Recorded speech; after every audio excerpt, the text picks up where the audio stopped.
¿Qué tal amigos? ¿Cómo están? Bienvenidos a una edición más de Misterios al Atardecer. Aquí su amigo Fernando Chapi Martínez en las cabinas de Radio Tropical 105.7 para todo Puerto Maldonado y aún más allá señores. También nos escuchan en Las Piedras, en Laberinto, en Loboyo, en Sudadero y bueno, hasta donde llegue la potente señal.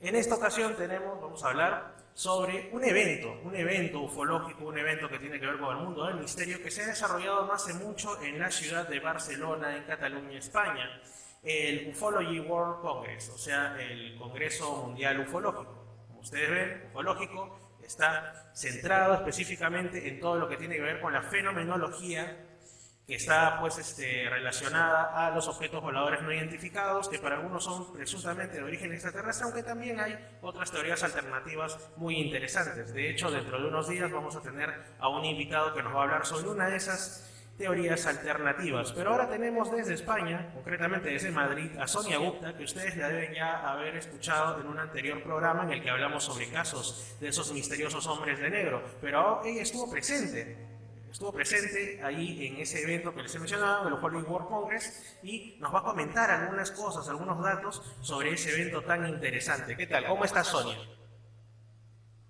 Pues bien dentro de lo que cabe con toda la situación que estamos teniendo aquí en Madrid, no sé si escuchaste. Sí, todo el tema de que parece que van a volver al confinamiento. Bueno, dentro de lo que cabe, confinamiento como el primero que tuvimos no es, porque sí que nos podemos mover dentro de Madrid, pero parece ser que han cerrado, no se puede salir de Madrid ahora mismo. Bueno, más o menos como lo que estaban haciendo aquí, que era un confinamiento regional, algo así también. Pero bueno, Sonia, más allá de este asunto que en realidad está en la mayor parte de los lugares del mundo, aunque dice que ya está disminuyendo, ¿qué tal? ¿Cómo te fue en el mencionado congreso, en el Ufology World Congress? ¿Qué tal? ¿Qué tal estuvo? Pues muy bien, Fernando, a mí me gustó bastante. Mira, tuvo lugar, si no recuerdo mal, fue el último fin de semana de septiembre y menos mal porque por aquel entonces todavía no nos habían cerrado, se podía todavía salir de Madrid. Y pues nada, hubo muchísimos ponentes de una variedad de temáticas, que algo bueno que en este tipo de eventos es que no se acostumbran a focalizar en una parte específica del misterio, sino que abren el abanico, de forma que el asistente pueda elegir aquellos temas que le interesen más. Es decir, había un ufólogo que sepa de lo que es la ufología de siempre, pero también había pues, muchísimas variantes, por ejemplo, para aquel que le interesen en cuanto a temas de espiritualidad, astrología, todos estos temas que se relacionan. Y no sé qué quieres que te cuente. Bueno, primero que me sorprende que a pesar de ser el Ufology, no solamente se centra en la ufología, valga la redundancia, sino que también acoge en sí a las amplias vertientes del mundo del misterio. Pero me interesaría primero ir al núcleo, al centro de este evento, ¿no? Es la ufología, como bien dijimos propiamente. ¿Qué ponentes estuvieron dando charlas, dando ponencias respecto a temas ufológicos y cuáles te parece a ti que fueron las más sorprendentes, resaltantes o innovadoras quizás? Pues te comento varias cosas en este aspecto, Fernando, porque lo del tema del virus sí que se notó. Se notó como se está notando en todo el país, ya sabes cómo estamos acá en España. Y esto derivó en que, por ejemplo, hubo unos cuantos ponentes que no pudieron llegar. Sobre todo eran aquellos internacionales, ¿no? Porque sí que es verdad que los que residen en España tuvieron menos problemas para asistir. Por ejemplo, recuerdo una ponencia que cuando terminó de hablar el ponente nos pasaron un vídeo de Paola Harris, que es, por ejemplo, una de las ponentes internacionales que estaban confirmadas para asistir. Me parece que esta mujer vive en los Estados Unidos, que es conferencista internacional, y nos pasaron un vídeo de ella explicando, bueno, pidiendo disculpas, que lo sentía muchísimo, pero que por todo el tema del virus y las restricciones que había en los Estados Unidos, pues no había podido salir, y aparte que se le pedía, no me acuerdo si era para entrar aquí al país o para salir de allá, pero se le pedía una cuarentena de muchísimos días. Y entonces entiendo yo que por estos motivos logísticos ocurriría lo mismo con otros ponentes internacionales que iban a venir. Mir, uno de los máximos exponentes de la ufología en Brasil, que se llama este hombre Ademar, creo que es de primer nombre, Ademar el que tiene la revista UFO. Exacto, este también iba a venir. Iba a venir otro exponente muy grande de la ufología francesa. Iba a venir el doctor Chandra, que habla muchísimo de la teoría de la panspermia. Este hombre, creo, si no recuerdo mal, es de Sri Lanka. Y bueno, pues toda esta gente es una de los que no pudieron llegar. Y aparte, creo que también, por lo que me estuvo comentando la gente allí, se notó en la asistencia. Y es una lástima, porque es un evento al que se le pone muchísimo esfuerzo y que es una oportunidad de divulgar de estos temas fantástica. Pero el virus es el virus y no podemos hacer nada al respecto, ¿no? Pero por lo que me estuvo contando gente ahí, la asistencia otros años fue monumental comparada con lo de este año. Aún y así, los ponentes que estuvieron fueron muy interesantes. Yo a los que vi y gente con la que estuve hablando, gente que de verdad que daba gusto oírles hablar. O sea, que una cosa no quita la otra, ni unos son mejores que otros, pero es una pena porque perdimos esa variedad por un lado, pero por el otro, pues mira, tampoco nos quedamos sin esas píldoras del misterio, que digo yo. Y dentro de esas píldoras del misterio, tengo entendido que tú has hecho por ahí algunos artículos al respecto para la página Código Oculto, ¿no es así? Con la que tú colaboras respecto a este evento. Correcto, correcto, pero no son artículos, fueron entrevistas en vídeo. ¿Qué me pasó con esto? Pues que no pude asistir a ver todas las ponencias, o pude ver las ponencias completas, porque, claro, si tú estás entrevistando al ponente que no está hablando en ese momento, que es por el motivo por el cual le puedes entrevistar, porque no está dando la ponencia, evidentemente te estás perdiendo al que sí la está dando. Pero bueno, aún así, mira, te comento. Estuve, por ejemplo, hablando con Mercedes Pullman, que esta mujer es oro, de verdad que es oro.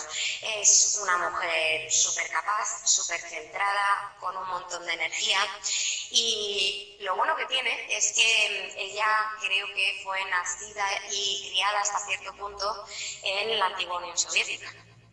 Habla español y vive aquí porque tiene ascendencia española, pero ¿esto qué le permite? Le permite acceder y pasar la barrera del idioma para acceder a algunos archivos desclasificados rusos, por ejemplo. Entonces ella habla mucho de todo esto, dio la ponencia también sobre algunos archivos desclasificados en Rusia, que sabía la KGB y cosas de estas, muy interesante. Y también estuvo hablando sobre el caso Voronezh, el famoso caso Voronezh, que efectivamente incluye un robotito extraño. Y grandote.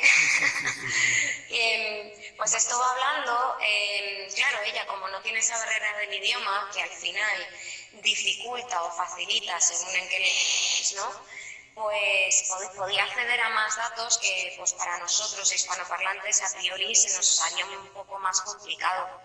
Y algo muy curioso, hablando del caso Voronezh, por ejemplo, si tú recuerdas que se dice mucho que aparecía el símbolo de humo, que luego se vio aquí en el caso, en las fotografías de San José de Valderas, aquí en España, que parecía, si no igual, era un símbolo muy similar, que parecía relacionar esos dos sucesos. Sí recuerdas, ¿verdad? Claro, aunque el de San José de Valderas después dijeron que la foto era trucada porque era demasiado claro el símbolo en la panza de la nave, ¿no? Entonces, siempre me ha quedado esa duda, no sé, porque algunos dicen que sí, que no, pero a mí es una de esas fotos que me resultan sospechosas. Siento que estoy viendo, y discúlpenme si suena un poco chabacano, siento que es como que alguien hubiera puesto dos platos unidos en una foto trucada, porque es que se ve demasiado claro para hacer una foto de la época donde todo anda medio nebuloso, pero igual me interesa el caso Humo y yo le doy credibilidad al caso Humo. Ya lo de San José de Valderas lo dejo como capítulo aparte, ¿no? Yo todavía no tendría que estudiarlo más a fondo porque además es un caso amplísimo, pero amplísimo, necesitas mucho tiempo que invertir ahí. Pero bueno, lo que te iba a comentar es otra cosa que me pareció muy curioso, porque resulta que Mercedes Pullman y Javier Sierra me contaron lo mismo al hablar de uno de estos dos casos, porque también tuve la oportunidad de intercambiar unas palabras con Javier Sierra y los dos me contaron lo mismo. Y es que resulta que parece ser, por lo último que está viendo ellos, que ese símbolo, si recuerdas, que es como, parece una letra de esas del cirílico, ¿no? Con Claro. una H pero con un palito de más, pues que ese símbolo en realidad no se vio en el caso Boronez. Ah, caramba. Eso fue un añadido que se dio a posteriori e incluso se estaba cuestionando, creo que esto lo comentó en la ponencia que estaba dando, si no fuera posible que eso lo añadiera quizás, porque recuerda que ese caso cuando sucedió, pues impactó la prensa internacional. Se oyó por todo el mundo y era un caso de dentro de la Unión Soviética y demás, pues se estaba planteando así como en voz alta Mercedes si no pudiera ser que un añadido que hubiera hecho la propia KGB. Ahora, a mí no se me ocurre que podían sacar con eso, si simplemente era deformar, confundir o si tenían algún vínculo ya desde aquel entonces con el caso Humo. Claro, porque esto podría dar pie, por ejemplo, a lo que estaban diciendo algunas personas, no, no, que el caso Humo es, digamos, un experimento sociológico propiciado por alguna agencia internacional, entonces lo veían más por ese lado, ¿no? O lo querían explicar de esa forma que a mí me parece simplista, ¿no? Como que un caso tan amplio como el de Humo, querían simplemente relacionarlo con gobiernos haciendo de las suyas, bueno, con la KGB, otros con la CIA, etcétera, pero, o sea, esto podría en parte darles la razón, ¿no? Porque ¿qué hace la KGB intentando contaminar un caso OVNI poniéndole el símbolo de Humo, ¿no? Pero bueno, vamos que es una posibilidad simplemente.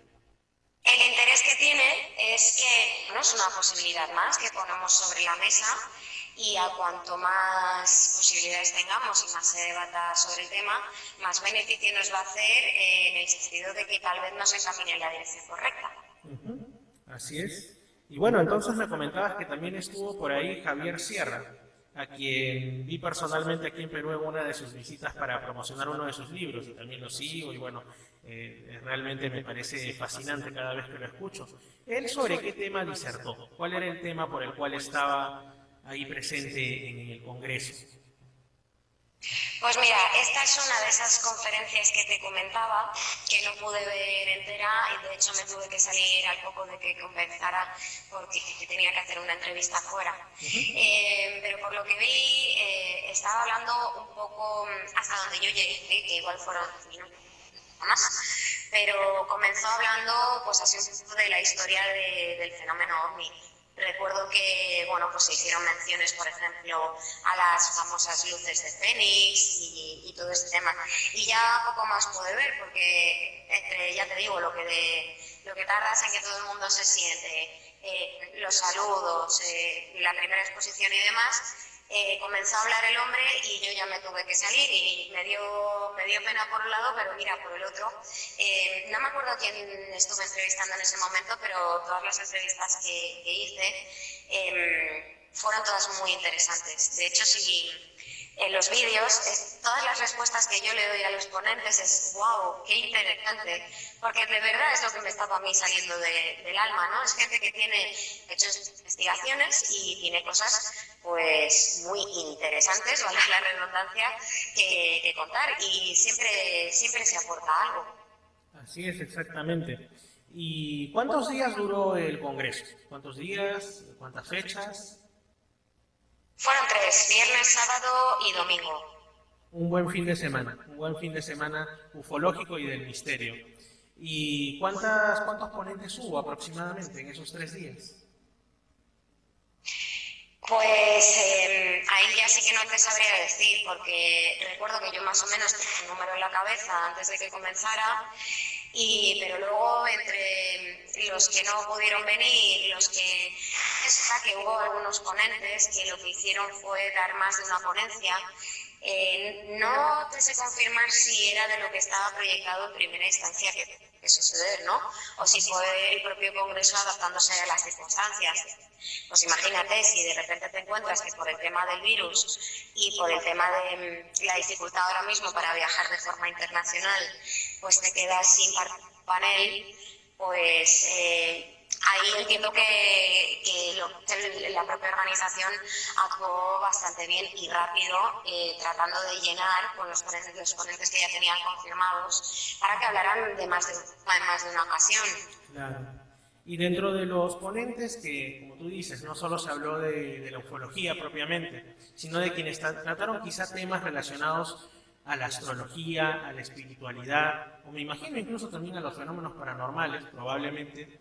¿Cuáles son los que podrías darnos por ahí algunas pinceladas dentro de lo que te pareció más resaltante? Pues a ver, yo creo que por esos temas, ya te digo que como tenía un tiempo limitado también, puede ser bastante selectiva con lo que no hacía. No iba yo como asistente simplemente a disfrutar del evento, que también lo disfruté, por supuesto, pero iba también en calidad pues de trabajando.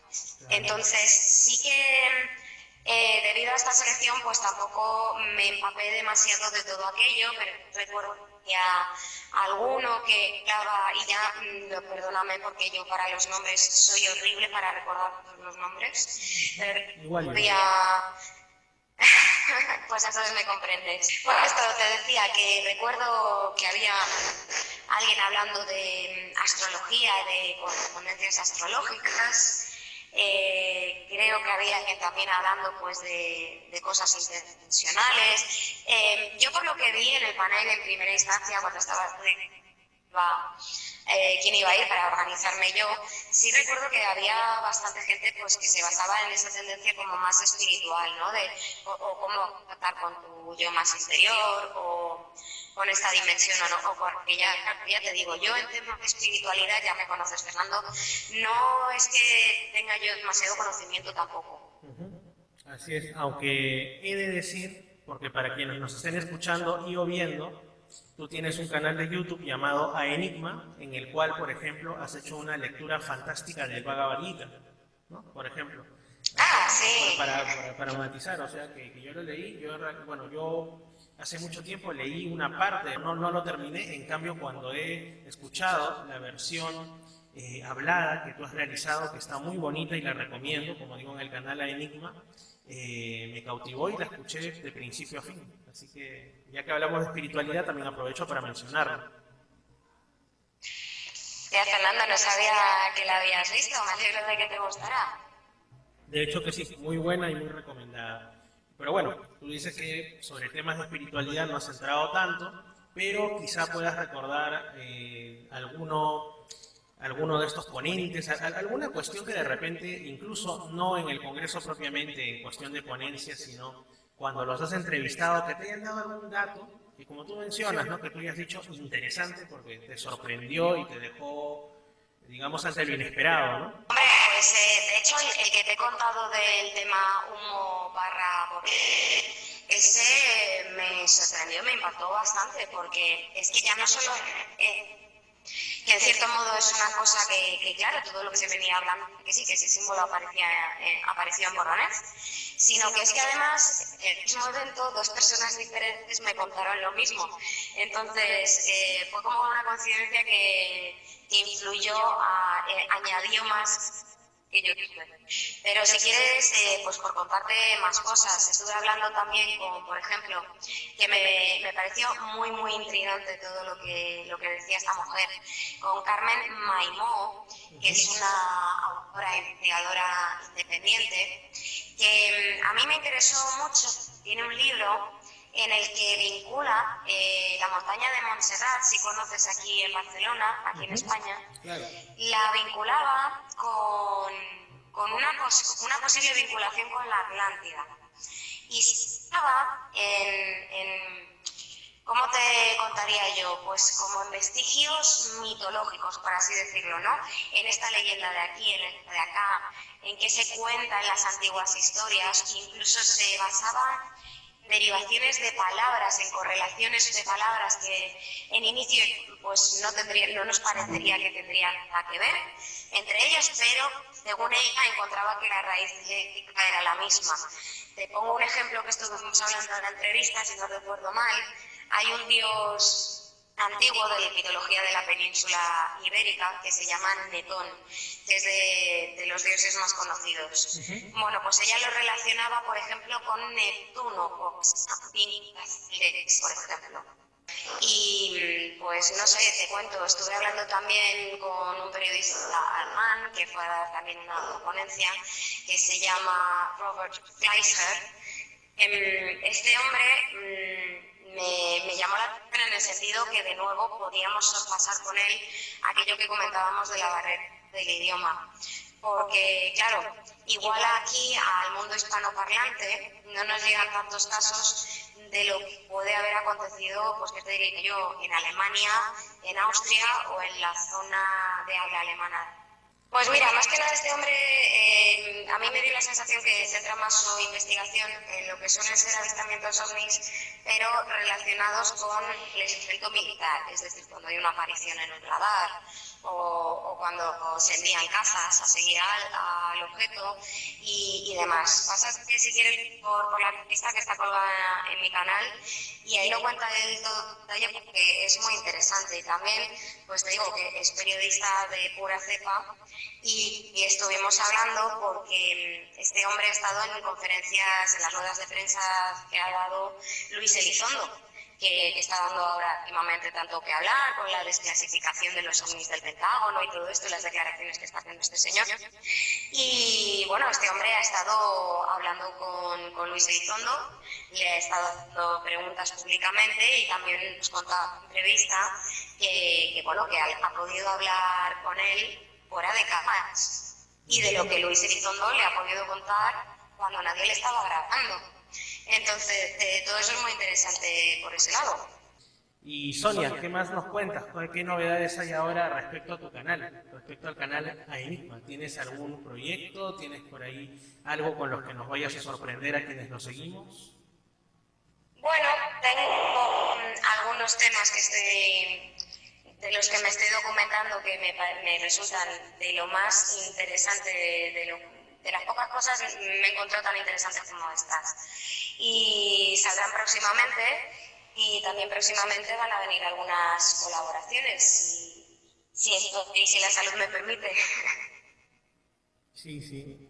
De hecho que sí, desde aquí todas las buenas vibras y todas las buenas intenciones para que tu salud se mantenga bien, no solo por el canal que realmente nos nutre a los que nos interesa el tema del misterio con cosas siempre, no solo interesantes, sino muy bien contadas, muy bien investigadas, sino también porque espero, como persona que te aprecio, que estés mucho mejor de salud muy pronto, ¿no? Y justamente por eso mismo hay un valor añadido, hay un agradecimiento extra de mi parte por haberte dado este tiempo para hacer esta pequeña entrevista en la que nos has compartido, como digo, algunas pinceladas de lo que ha acontecido en el World Ufology Congress, donde tú has estado principalmente como enviada de códigooculto.com, ¿no?